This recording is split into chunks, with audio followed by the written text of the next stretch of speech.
Are we alone in the universe? Now, our solar system has a visitor from outer space. 3I Atlas is speeding towards the sun, and if you were to believe a few scientists and astronomers, credible people who've been brave enough to speak their mind, it may even be an alien spaceship or a probe. Could it be that? Wouldn't that be the day? Something strange, something uninvited has slipped into our celestial backyard. It's neither a planet nor an asteroid. This is 3I Atlas, a visitor from far beyond our solar system. Astronomers first spotted an interstellar object only a few years ago with Oumuamua in 2017. Then came 2I Borisov in 2019, discovered by Crimean amateur astronomer Gennady Borisov. And now, for the third time in human history, another mysterious traveler has arrived, moving closer at nearly 37 miles per second. That's about 210,000 kilometers per hour. This is 3I Atlas. The 3I Atlas was first spotted on the 1st of July 2025 by ATLAS, an abbreviation of the term Asteroid Terrestrial Impact Last Alert System. ATLAS is a NASA-funded network of telescopes with eyes in Hawaii, Chile, and South Africa. 3I Atlas was discovered on July 1st by the NASA-funded ATLAS survey. It was discovered using their telescope at Rio Hurtado in Chile, and it was first detected as a speck of light moving relative to background stars. Astronomers estimate that the 3I Atlas could be 3 billion years older than our 4.5 billion year old solar system, making it the oldest interstellar object ever observed by humans. Although NASA projects 3I Atlas will keep a distance of more than 150 million miles from Earth, its size alone is enough to raise eyebrows. In the case of 3I Atlas, as soon as it was discovered, I estimated its expected size based on the reflectance of sunlight, and it looked as if it's 20 kilometers, which is huge. It's as big as Manhattan Island and twice as big as the asteroid that killed the dinosaurs 66 million years ago. And such a big object is, untenable if it's a rock, because there is not enough material in interstellar space to produce such a giant rock every decade. You would expect such a rock to arrive to the vicinity of Earth once per 10,000 years or longer. And so the question is, what is it and why is it so big, if it is big? Astronomers say the composition of 3I Atlas makes it even more mysterious. Early observations point to materials not typically found in natural objects drifting through interstellar space. The only place where you find nickel without iron is in alloys that are produced for industrial purposes here on Earth, which raises the possibility that maybe this object is a technological spacecraft. And the other reason to assume that is, well, if there is not enough rocky material in interstellar space, perhaps such a big object was targeting the inner solar system and therefore had nothing to do with the reservoir of rocky material in interstellar space. But what could have drawn 3I Atlas towards planet Earth? The one anomaly about the 3I Atlas is also its trajectory. The previous ones came at a large angle relative to the plane of the planets around the Sun. However, 3I Atlas came exactly in the plane, and one wonders whether it came as a reconnaissance mission to examine Mars, Venus, Jupiter, which it will come very close to. It would have taken about 80 years for this object to arrive to the vicinity of Earth. And about 80 years ago, we had the first nuclear explosion on Earth. And so one may wonder whether we triggered this visit. As 3I Atlas passes through our solar system, the question remains, how should we respond to such objects? Could these encounters be an opportunity for discovery or a risk we don't yet fully understand? It's a blind date of interstellar proportions. And in a blind date, my advice is observe the other side before doing anything. Is 3I Atlas a comet, a stray asteroid, an alien craft, or something we aren't even aware of? Whatever it is, its arrival reminds us how little we know about the vast frontiers beyond our solar system. If the night draws your gaze upwards on September 7th or 8th, what you see may leave an imprint you carry for years to come. Now, as Earth's shadow stretches across the sky, the moon will begin to fade from its familiar pale silver into shades of grey before slowly burning red. Well, this transformation, known through centuries as the blood moon, will be visible to billions across Asia, Australia, Africa and Europe. Scientists call this event a total lunar eclipse. It happens when Earth aligns perfectly between the sun and moon, casting its shadow upon the lunar surface. So, as the shadow grows deeper, the phase known as totality begins. This is when the moon is fully inside the darkest part of Earth's shadow, called the umbra. For more than an hour, the moon glows in the different shades of red. But beyond science, eclipses have always carried stories of destiny and mystery. And this one is no exception. The date September 7th connects with the number 7 in numerology, a number often linked to introspection, spiritual growth, and the search of wisdom. Astrologers too see eclipses as powerful moments, often described as cosmic turning points that stir hidden energies. Reports suggest that under such a sky, many may feel it is the right moment to release the burden they have long carried. Some may find themselves seeing life with new clarity, while others might sense a need to prepare for unexpected change. Across many traditions, an eclipse is viewed as a doorway between phases of life, a symbolic moment where one chapter closes and another begins. In astrology, being born during an eclipse is considered very rare and often linked with heightened significance. US President Donald Trump was born on June 14, 1946, under the shadow of a total lunar eclipse. Astrologers have long noted that such births echo dramatic public journey and enduring presence.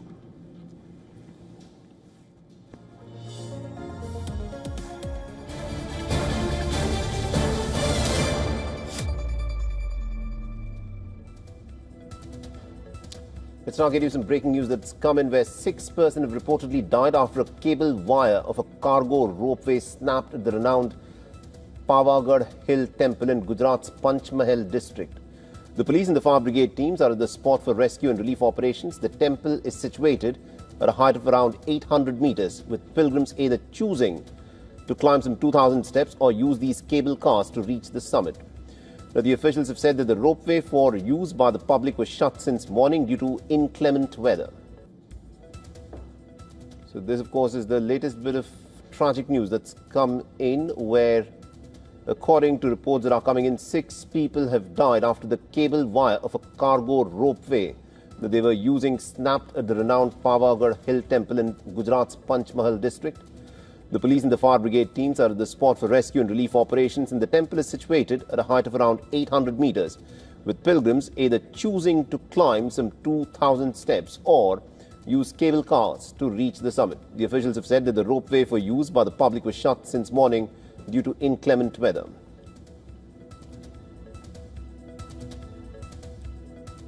A sweeping immigration raid in Georgia is straining ties with South Korea after federal agents detained hundreds of workers at a Hyundai LG Energy site.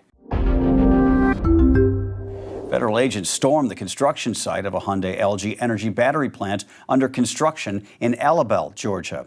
They arrested about 450 workers, including more than 30 South Korean nationals. The facility is part of a $7.6 billion project billed as the largest manufacturing investment in Georgia history. Once finished, it's expected to supply batteries for Hyundai's electric vehicles and create more than 8,000 jobs. South Korea's foreign ministry lodged a formal protest with the U.S. Embassy. Officials say the rights of Korean companies and citizens must not be unfairly violated. Hyundai says none of its direct employees were detained, but LG Energy confirmed that some of its staff on business travel were held. Construction is paused while the investigation plays out. The raid comes just weeks after Seoul pledged $350 billion in U.S. investment following negotiations that set tariffs on Korean imports at 15%. One South Korean trade expert said repeat large-scale enforcements would, quote, hurt industrial cooperation between the U.S. and South Korea across various industries. The U.S.'s crackdown on migrants has been a boon for the private detention industry. Many facilities are now scrambling to increase their capacity by opening new centers or reopening closed ones. In the state of Kansas, the Leavenworth Midwest Regional Reception Center has become a test case. After shutting down in 2021 amid allegations of abuse and mismanagement, the facility is on the verge of reopening. The plan is to detain illegal immigrants that are awaiting deportation back to their country of origin or third countries. I love that mission because, first of all, it's 300 jobs for local folks. It's also, tons of revenue for the city. Not just the increased property taxes. It's sort of frustrating that we're all ready to open, and 3 Democrats on the city commission don't like Donald Trump, so they're suing to keep it shut down. Private prison operator CoreCivic, which owns Leavenworth, has won a contract from the U.S. government to detain migrants here for $4.2 million per month.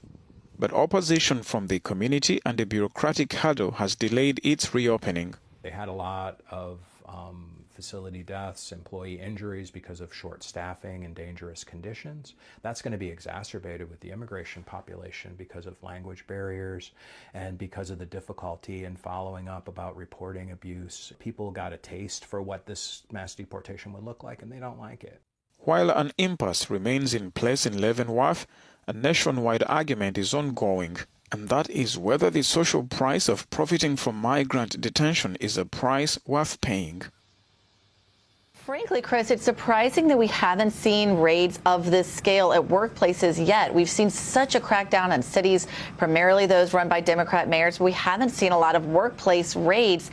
And ICE officers will tell you, if you want to get big numbers, as this administration does, workplaces are typically where they start. So this one stands out. They went into this Hyundai facility in Georgia. We understand more than 400 people were arrested. Now, the special agent in charge of Homeland Security investigations in Georgia, the part of ICE that carried this out, said this was not something that is part of the immigration crackdown you're seeing that's happening week by week, day by day across the country, that this took months of planning.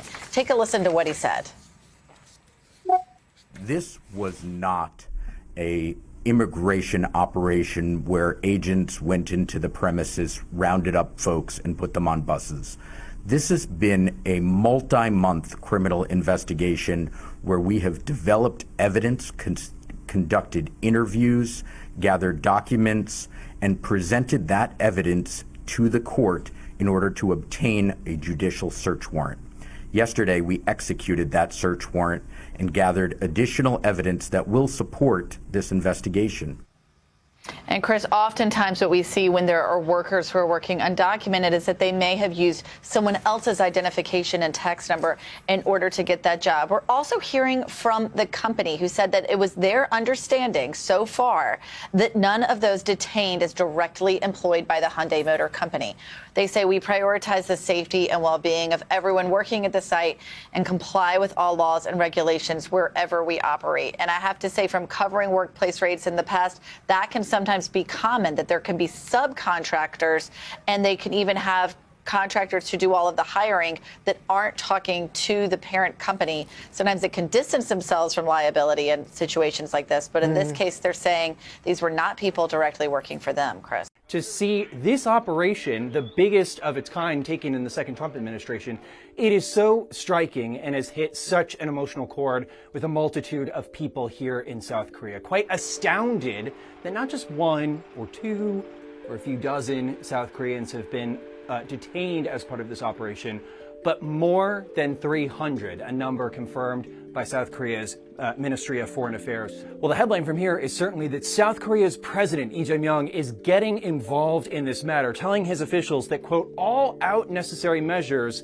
should be done to support Korean nationals in this matter and to resolve it as fast as possible. Along those lines, the Minister of Foreign Affairs has said that if this situation isn't resolved, he could conceivably go to Washington, D.C., saying in part, quote, "As we discuss this issue further today, we are also considering dispatching a high-level official to the U.S. to address the situation. Unclear at the moment what, if any, charges could be filed, will be filed, and how long will it take to release all 300 plus of these South Korean nationals." Again, hitting such a chord with people halfway around the world. This is an opportunity for agencies across the National Capital Region to come together and really work with our civil disturbance units and have an exercise like this. I've been doing this work for over 30 years, and this is the largest exercise I've ever been a part of. So it really speaks to the collaboration in the area. We certainly, as local law enforcement, are the first line of defense when you have these types of incidents. We certainly have coordination with the National Guard like we have over the last month. We've been coordinating on an almost daily basis. So that coordination is ongoing as you work with the National Guard, making sure that we have clear communication, and that will continue to be the case. We found in this profession over the last number of years how important scenario-based training is. So being able to put officers in situations, not just in a classroom, but where they can feel, smell, touch, really what they would feel out there in the field. So the first time that they see it isn't when it's for real and they're having to deal with it. So it's critically important. It's something that we've gotten better and better as a profession, and you can see that today.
Remember when Trump posted that AI Gaza Riviera video back in February?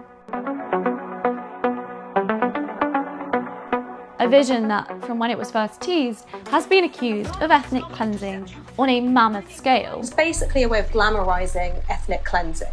Well, there's now a 38-side plan, published in full by Washington Post, showing us how this vision would be brought to life. It lays out a US-run trusteeship in Gaza for 10 years, pitching the Strip as a Riviera of the Middle East. And here's the kicker. It starts with the so-called voluntary relocation of 2 million Palestinians.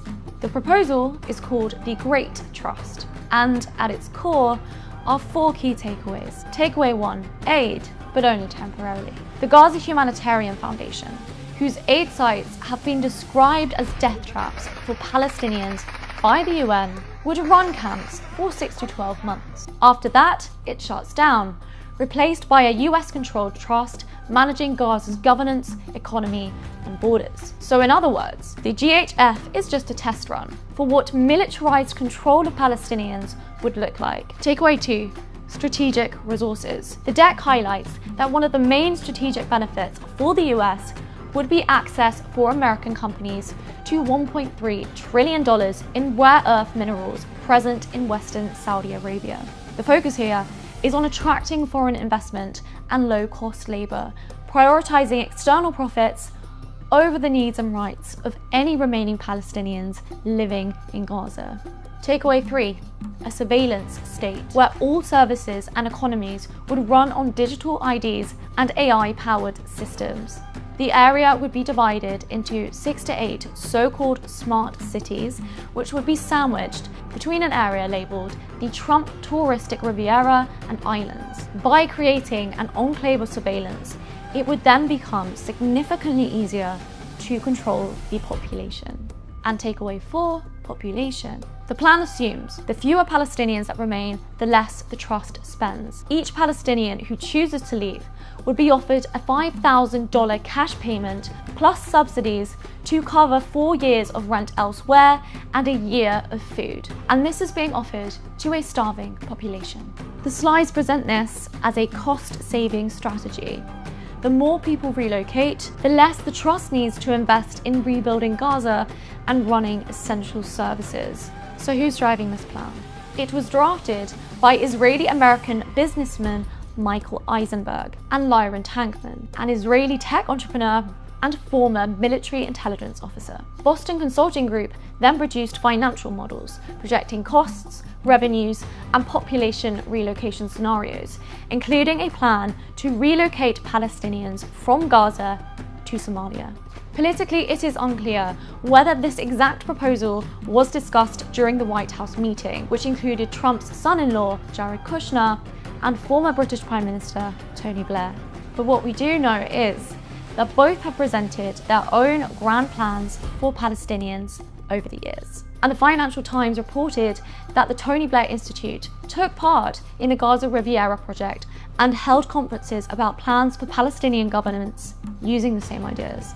In short, a network of businessmen, consultants, and former world leaders are pitching a vision for Gaza's post-war future, a plan accused of being textbook ethnic cleansing, with no indication of a single Palestinian voice having a say in this future. Trump's Gaza Riviera is no longer just an idea. It's a 38-slide blueprint. For the people living in Gaza today, it's a threat of permanent displacement, the erasure of neighborhoods, and a future controlled entirely by outside President actors. Donald Trump issued an executive order on Friday renaming the Department of Defense as the Department of War. Some of Trump's Republican supporters in Congress have proposed legislation that would make the name change official. However, without that change of law, Trump is authorizing the Pentagon to use secondary titles. The Department of War was the original name from 1789 until it was changed in 1947, just 2 years after the end of World War II.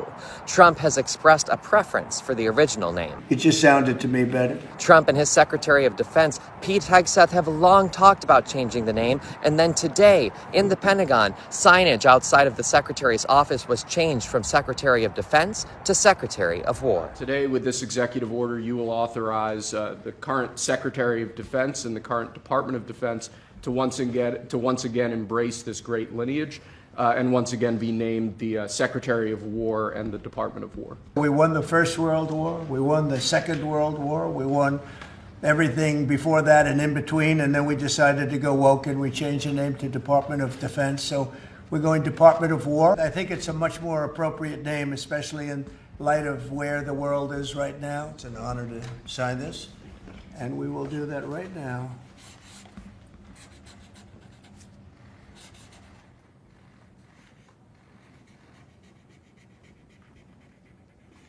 I think that's a big one, I'll be honest.